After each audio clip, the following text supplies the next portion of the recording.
Percentage पढ़ रहे थे और परसेंटेज की एक क्लास हो गई थी, आज क्लास नंबर 2 है। और परसेंटेज में आज मैं बहुत अच्छे अच्छे सवाल, बहुत टेक्निकल सवाल और वो क्वेश्चंस जो पिछले साल एसएससी या अन्य जो एग्जाम्स है ना उन लोगों ने करवाए और उसमें जो पूछे गए वो क्वेश्चंस आज हम करने वाले हैं। देखो बड़े ध्यान से समझेंगे इस क्लास को और बहुत इंपॉर्टेंट ये क्लास होने वाली है और वेराइटी ऑफ क्वेश्चंस अलग अलग टाइप का आपको क्वेश्चन मिलेंगे। पहला सवाल देख लो आपके सामने क्या है। ए बी से 20% कम है और सी डी से 30% ज्यादा है। डी ए से 25% कम है, तो नीचे दिए गए में से कौन सा संबंध सही होगा। उसने बोला ए बी से 20% कम है। अगर मैं ए और बी की बात करूं, उसने क्या बोला कि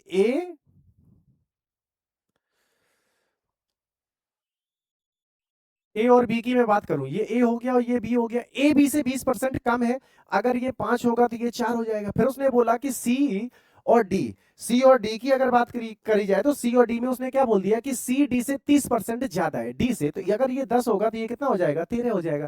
फिर वो कह रहा है कि यदि डी ए से 25% कम है, डी और ए की वैल्यू अगर निकाली जाए, डी ए से 25% कम है तो ए की वैल्यू 4 हो जाएगी, तो डी की वैल्यू कितनी हो जाएगी, 3। ये रेशियो आपने निकाल लिया होगा। यहां तक किसी को कोई दिक्कत नहीं, यहां तक कोई किसी भी तरह की कोई समस्या अगर हो तो बताओ। ठीक है, क्लियर हो गया। अब आप मुझे ये बताओ कि ए की वैल्यू यहां पे भी 4 और ए की वैल्यू यहां पे भी 4 है, तो मैं आपसे पूछूं कि ए अनुपात बी अनुपात डी की वैल्यू बता दो, तो आप बोलेंगे 4:5:3 हो जाएगा, क्योंकि यहां पे डी की वैल्यू कितनी है, 3 है। यहां तक ठीक है, कोई समस्या नहीं है। अब सी और डी की वैल्यू अगर देखी जाए तो यहां पे डी का मान 10 है और यहां पे डी की वैल्यू 10 है, तो इन दोनों का आपस में क्रॉस मल्टीप्लीकेशन कर देंगे। तो जैसे ही इनका मल्टीप्लीकेशन करेंगे तो आप मुझे ये बताओ कि इनका मल्टीप्लाई किया तो क्या में निकलेगा, 10×4 = 40 और ये कितना 50 और ये कितना हो जाएगा 30, और ये 3 का इधर मल्टीप्लाई करोगे तो सी की वैल्यू कितनी आ जाएगी, 39। यहां तक किसी को कोई दिक्कत, किसी भी भाई को कोई दिक्कत यहां तक। तो 40, 50, 30 और 39 वैल्यू किसकी है, ए की, बी की और किसकी है, ये वैल्यू डी की है। ए की, बी की, डी की और ये किसकी वैल्यू आ गई, सी की। बात क्लियर, यहां तक कोई दिक्कत नहीं होगी। यहां तक आप समझ गए होंगे कि हमने क्या क्या, कौन कौन सी वैल्यू और कैसे कैसे निकाली है। बात ठीक है, आगे बढ़ जाए। आप देख लो जरा कि उसने क्या, जो ऑप्शन दिए गए हैं, ऑप्शन आपके बी और सी में दिए गए। ऑप्शन किसमें किसमें दिए गए, बी और सी में दिए गए। तो बी और सी में अगर रेशियो निकाला जाएगा आपका, तो बी अपॉन सी की वैल्यू, बी की मान कितना है और इसका वैल्यू कितनी है, 50/39 हो गया। 50/39 है। आप ये देखो कि बी अगर सी की वैल्यू निकाली जाए तो सी की वैल्यू 39b/50 होगा, 39b/50 होगा सी की वैल्यू। लेकिन सी की वैल्यू ऐसी कहीं भी नहीं दी गई, तो इसका मतलब ऊपर 2 का मल्टीप्लाई और नीचे 2 का मल्टीप्लाई कर दें, तो सी की जो वैल्यू होगी 0.78 और ये कितना हो जाएगा, बी। यही इस सवाल का सही उत्तर था। समझ गए, कर लिया। तो ऑप्शन नंबर अगर मैं आपसे बोलूं तो ऑप्शन नंबर 2 इस सवाल का सही उत्तर है। बी ऑप्शन इस सवाल का सही उत्तर होगा, सी बराबर 0.78 बी। ठीक है, आगे बढ़े, अगला सवाल करें।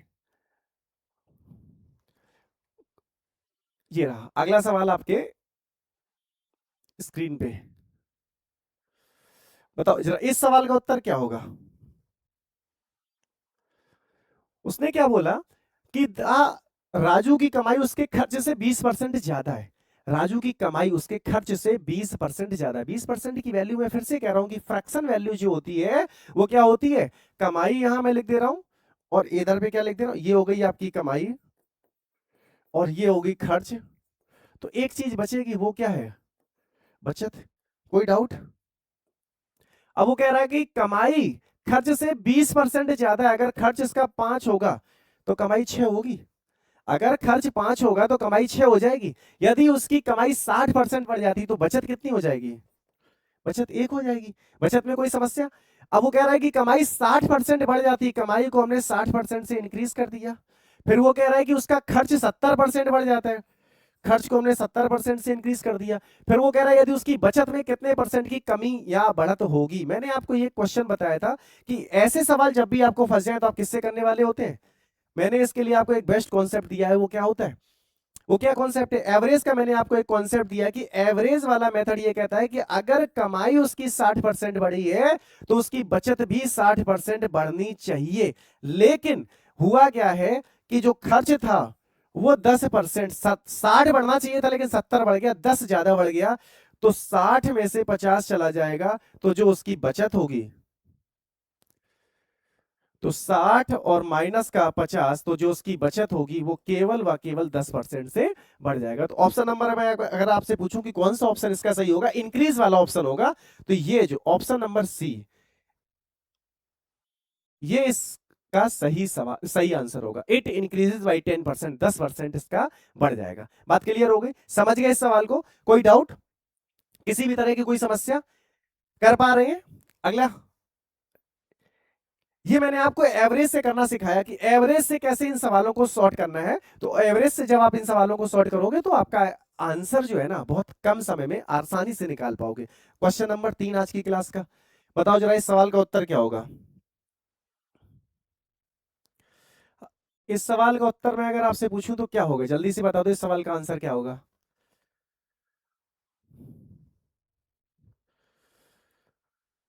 देखो, ए की कमाई बी से 25% ज्यादा है। अभी हमने इस तरह का सवाल एक किया, जस्ट अभी किया इस तरह का एक सवाल, दिख रहा है? उसने बोला कि ए की कमाई बी से 25% ज्यादा है, ए की कमाई बी से, तो ये हो गया ए और ये हो गया बी। ए की कमाई बी से 25% ज्यादा है, अगर बी 4 होगा तो ए कितना 5 हो जाएगा। और सी की कमाई ए और बी की कुल कमाई से 65% कम है। सी की कमाई, उसने बोला कि ए और बी की कुल कमाई से 65% कम है। 65% कम होने का मतलब है कि वो ये कहना चाह रहा है कि सी की कमाई ए और बी की कुल कमाई का कितने 35% है। 65% कम होने का मतलब यही हुआ ना, 35%। किसका 35%? ए और बी की कुल कमाई का। तो मैं अगर बोलूं कि ए और बी की कुल कमाई कितनी, 5 और 4 9, और नीचे भी 9 आएगा, 9 से 9 कट जाएगा, तो इसका मतलब ये क्या है, 35/100। यही तो लिखा है 35/100 को, और अगर आप काटना चाहो तो ये हो जाएगा 7/20। आप मुझे बताओ कि यहां पे जो वैल्यू है वो कितनी 9 है, और यहां पे जो a प्लस बी की वैल्यू है कितनी 20 है। तो इसका मतलब इन दोनों वैल्यू को आपस में बराबर कर देंगे। अगर आपस में बराबर कर देंगे इन दोनों वैल्यूज को, तो फिर इसमें हमने 20 का मल्टीप्लाई कर दिया और इसमें हमने 9 का मल्टीप्लाई कर दिया, तो c की जो वैल्यू वो 63/180 आ गया। यहां पे भी देखो 20 × 5 = 100 और 20 × 4 = 80, 180 हो गया। तो दोनों रेशियोज बराबर हो गए। अब वो क्या कह रहा है कि सी की कमाई ए की कमाई से कितने प्रतिशत कम है। सी की वैल्यू कितनी आ गई 63, और ए की वैल्यू मैं अगर आपसे पूछूं तो कितना है 100। तो उसने ये बोला कि 63 100 से कितना कम है, तो फिर आंसर इस सवाल का क्या बन जाएगा, 63 100 से कितना कम है, इसका मतलब 63 100 से 37% कम है। तो D is the right answer. D कौन सा विकल्प सही हो जाएगा, डी, डी मतलब डॉक्टर। तो डी वाला ऑप्शन इसका सही होगा। ठीक है, या डी, डी मतलब दीपिका पादुकोण। आगे बढ़ जाए, क्वेश्चन नंबर 4, बताओ जरा इस सवाल का उत्तर क्या होगा। ये भी अच्छा सवाल है। उसने बोला ए की कमाई बी से 50% ज्यादा है। यदि ए की कमाई 40% बढ़ा दी जाए और बी की कमाई 90% बढ़ा दी जाए, तो दोनों की कुल मिलकर कमाई कितने प्रतिशत की बढ़त होगी। मैंने आपको बताया कि ऐसा सवाल कभी भी आपको दिखे, कभी भी क्वेश्चन देखते ही, देखो जब तक आपको यही समझ में नहीं आएगा कि क्वेश्चन का सॉल्यूशन शुरुआत कैसे करेंगे, फिर आपका सिलेक्शन कैसे होगा, संभव ही नहीं है। आप कोसों नहीं, मीलों दूर हो। जब तक क्वेश्चन पढ़ने के बाद आपके तुरंत माइंड में ये क्लिक ना कर जाए कि इस सवाल का सॉल्यूशन, बेस्ट सॉल्यूशन हो क्या सकता है, मैं इसको क्वेश्चन को ब्रेक कैसे करूंगा, तब तक आप सिलेक्शन से कोसों दूर हो। इस सवाल को पढ़ने के बाद तुरंत आपके दिमाग में ये आना चाहिए था कि एक की वैल्यू 40% बढ़ाएगी और दूसरे की वैल्यू 90% बढ़ाएगी। इट मींस हमें क्या लगा देना है, एवरेज लगा देना है, क्योंकि दोनों को मिला के पूछा गया ना। एवरेज क्या कहता है कि एक की वैल्यू कुछ है और बी की वैल्यू कुछ है, दोनों की वैल्यू अगर पूछ ली जाए तो क्या कौन सा कॉन्सेप्ट लगता है, एवरेज। माइंड में बिठा लो, सेट कर लो। मैंने आपको मैं आपको बार बार बता रहा हूं कि एवरेज अंक गणित में आपका बहुत अच्छा कॉन्सेप्ट है और बहुत कुछ आपको सिखा के जाता है। पहले ये देख लो कि ए की कमाई बी से 50% ज्यादा है, ये ए है और ये बी है। ए की कमाई बी से 50%, 50% की फ्रैक्शन वैल्यू 2 होती है। अगर इसका मान 2 होगा तो इसका मान 3 होगा। यहां तक किसी को कोई दिक्कत, किसी भी भाई को कोई दिक्कत, यहां तक 3:2 निकाल दिया हमने। अब वो ये कह रहा है कि ए की कमाई 40% बढ़ा दे, इसकी 40% बढ़ जाएगी। फिर वो कह रहा है कि बी की कमाई 90% बढ़ा दे, तो इसकी कमाई 90% हमने बढ़ा दी। फिर वो कह रहा है कि दोनों की कितनी बढ़ जाएगी। मैं कह रहा हूं कि जो सबसे छोटा वाला वैल्यू होती है वो हमेशा उतना तो आप लेना ही लेना एवरेज में। चाहे आप परसेंटेज कर रहे हो, दूसरा कोई भी टॉपिक कर रहे हो, अगर एवरेज का कॉन्सेप्ट आप लगा रहे हो तो जो छोटी वाली वैल्यू उतना तो आप ले ही लेना। लेकिन ये 90% बढ़ाता है, ये 50 ज्यादा है, कितने पे ज्यादा है, 2 पे ज्यादा है, तो 2/50 टोटल डिस्ट्रीब्यूट कितने पे हो जाएगा, 3 और 2 5 पे डिस्ट्रीब्यूट हो जाएगा, तो ये 5 से कट जाएगा। तो आंसर आपका कितना आ गया, 60% इज द राइट आंसर। 60%। अगर मैं आपसे पूछूं कि ऑप्शन कौन सा है, तो सी, सी इज द राइट आंसर। बात क्लियर? तो इसका सी सही उत्तर होगा। कोई डाउट? देख रहे हो कि मैंने यहां पे क्या किया, क्वेश्चन की वैरायटीज अलग थी, लेकिन मैंने कॉन्सेप्ट कौन सा लगा, average. Average is the best method मेरी नजर में। मुझे क्या लगता है कि एवरेज से अच्छा, मेरे भाई एवरेज से अच्छा कॉन्सेप्ट मुझे नहीं लगता कि कुछ हो सकता है। एवरेज केवल एवरेज में ही नहीं लगता, एवरेज पूरी अंकगणित में आप कहीं भी लगा सकते हो। एक एवरेज हो गया, और दूसरा रेशियो। रेशियो और एवरेज अगर आपकी पकड़ अच्छी है ना, तो फिर आपके लिए अंकगणित बहुत आसान हो जाती है। इसी बात पर नया क्वेश्चन आपके सामने ये रहा। बताओ जरा इस सवाल का उत्तर क्या होगा। कोई भी भाई फटाक से बता दो कि इस सवाल का उत्तर क्या होगा। बहुत छोटा सवाल है, और बहुत अच्छा और बहुत आसान सवाल है। बार बार कह रहा हूं कि पहले वीडियो को पॉज करना, और वीडियो को पॉज करने के बाद पहले जब आप खुद से सॉल्व कर लेना, उसके बाद ही आप सॉल्यूशन देखना, अदरवाइज आपको मैथ नहीं आएगी। चीनी की कीमत 20% बढ़ जाती है, एक व्यक्ति अपना खर्च केवल 8% ही बढ़ाना चाहता है, उसे अपनी खपत में कितने प्रतिशत की कमी करनी होगी। सवाल को पढ़ते ही दिमाग में सॉल्यूशन बन जाना चाहिए। उसने क्या बोला, चीनी की कीमत 20% बढ़ जाती है, अगर वैल्यू 100 थी तो कीमत कितनी हो गई, 120 हो गई। वो कह रहा है कि अपना एक व्यक्ति अपना खर्च केवल 8% ही बढ़ाना चाहता है।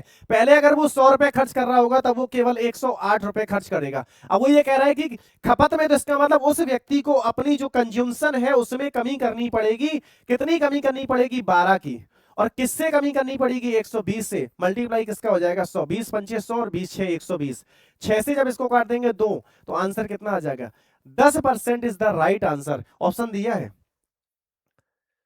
ऑप्शन दिया है, तो ऑप्शन कौन सा सही हो जाएगा, ए इज द राइट आंसर। ए इसका सही विकल्प है। ए में जो वैल्यू दी गई है वो कितनी दी गई है, 10% दी गई है।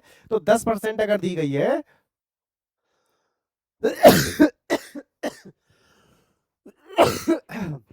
बात क्लियर हो गई?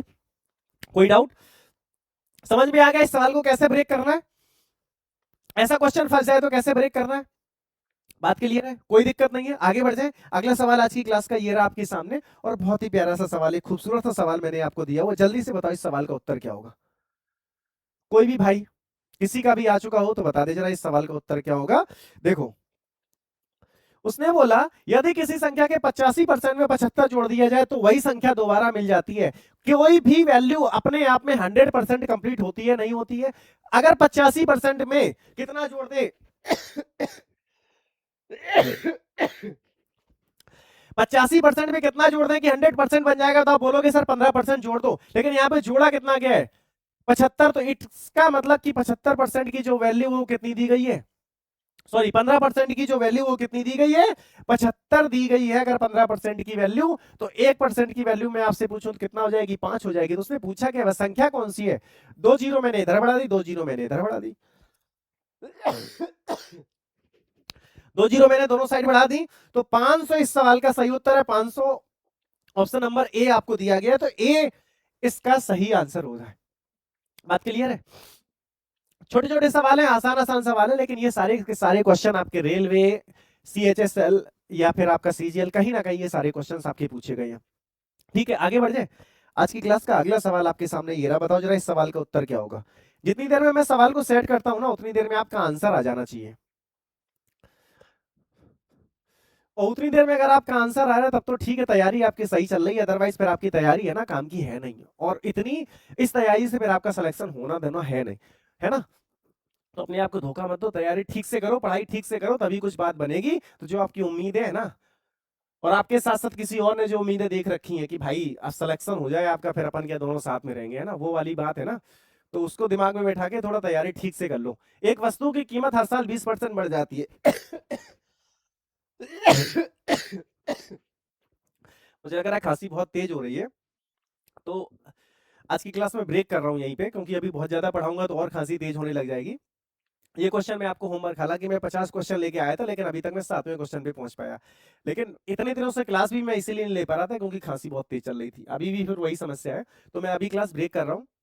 अगली क्लास में आपकी कल लूंगा, तब तक के लिए और देखता हूं कि शायद मेडिसिन लेने से ठीक हो जाए। ठीक है, चलिए मिलते हैं एक नई क्लास में। और यही जो क्वेश्चंस मैंने दिए हुए हैं ना, इन सारे क्वेश्चंस को हम वापस लेके आएंगे। ठीक।